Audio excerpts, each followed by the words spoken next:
I wanted to show what a good balanced half seat looks like, and I like to work it at all three gaits.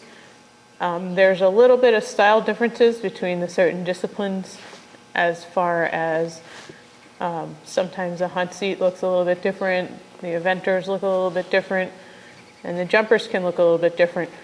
My personal style is always to go with balance and to be as balanced as possible on my horse. Come from a balanced seat background, and what that means is that I am in the middle of my horse regardless of whether I'm riding flat, dressage, western, or any discipline, or in my half seat. So what I'm looking for is always to be in the perfect balance no matter what I'm doing over the horse's back.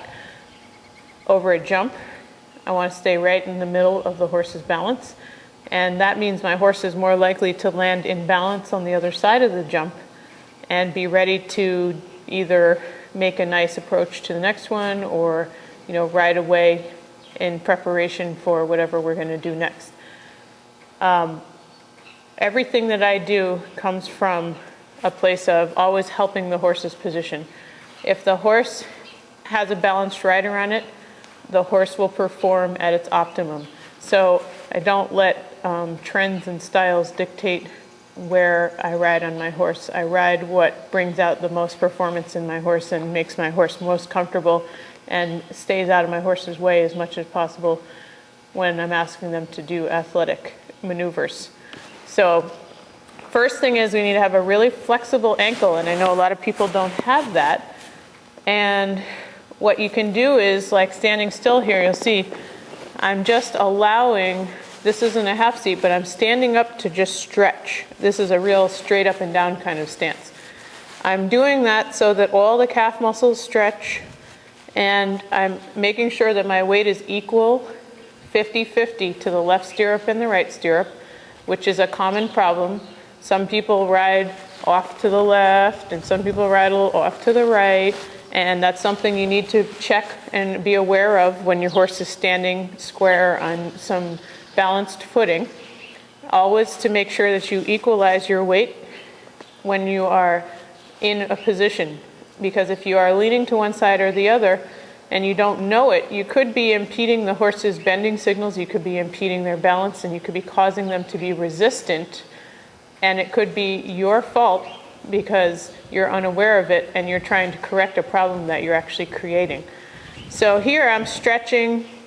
I want my ankles to be really, really elastic, and I'm not putting my heels down, I'm allowing them to go down. This is a common thing I correct in my teaching. People who jam their heels down purposefully and forcefully create a lot of tension in their body. Your joint should always be flexible, and it is impossible to be flexible with your joints if you are forcibly doing something. Now, there's a difference between consciously learning something and it being a little bit awkward because you're learning it and forcing yourself to do it at all times. So I want to allow for when someone's learning something that, yes, they may have to think about it, they may have to say, I have to put my heels down, or I have to allow my heels to flex more. And what I want is for you to just think of allowing these things to happen all the time, not making them happen. And allowing the muscles that will be there to control where your body needs to be as they become stronger. So the more you practice something, the more your muscles will accommodate that position you're trying to achieve. So if I stand here and I'm very relaxed, and you see it's very easy for me to balance here, I am stretching my ankles and my Achilles and my calves because that's what needs to be stretched. And I'm keeping a nice balance over my horse. And this is simply just to allow the muscles that I need to use for my half seat to become warmed up. You can do this in the walk as well. Okay, so as I go into a half seat, I'm going to bring my hip center of balance over my saddle.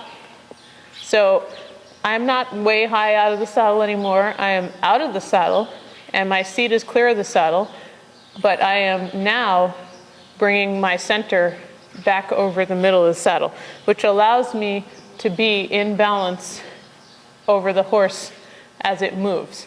Now, depending on what height of jumps you're jumping, most of us aren't jumping Grand Prix, you're not going to need to be in a real short stirrup length and a really high clear off the saddle type of position. Generally, you just need to clear the saddle, and actually the closer you stay to the horse's center of gravity, the more connected you're going to be, and the more you're going to feel like that the horse and you are able to still communicate despite the fact that you're not sitting on him. So you want to find a position that is naturally easy. When you are in balance on the horse, aside from the muscles maybe not being in good condition for half seat, you will find that it's actually quite easy to balance in your half seat when you find the sweet spot.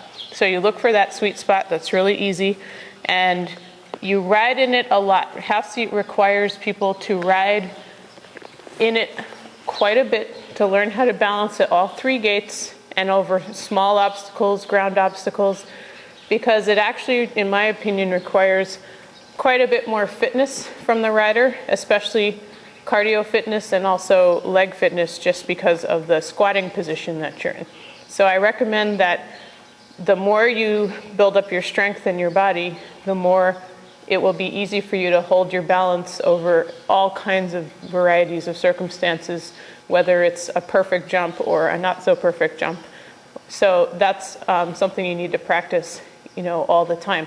What I'm going to do is I'm going to ride this over just simple ground poles, because I feel that this is a very forgiving place for riders and horses to learn, and ground poles don't cause a big disruption to the person's balance, but they're enough of a challenge where if you're going to lose your balance, you will, and they will teach you to stay out of the horse's way when they're making a small effort. And you can start with 1, build up to 4 or more. 4.5 feet apart is good generally for trotting, give or take, on an average horse. And what you want to do is just practice those with your horse, and you can even practice your different crest releases if you've been watching some of the other videos. But basically, I like to do the groundwork over the poles because I feel that if you are learning and you're a little unstable, you're not going to unintentionally punish your horse by losing your balance over a fence and potentially yanking the reins or slamming down on their back. It's not going to upset them and make them lose their confidence and their keenness to jump. So we're going to practice over some poles.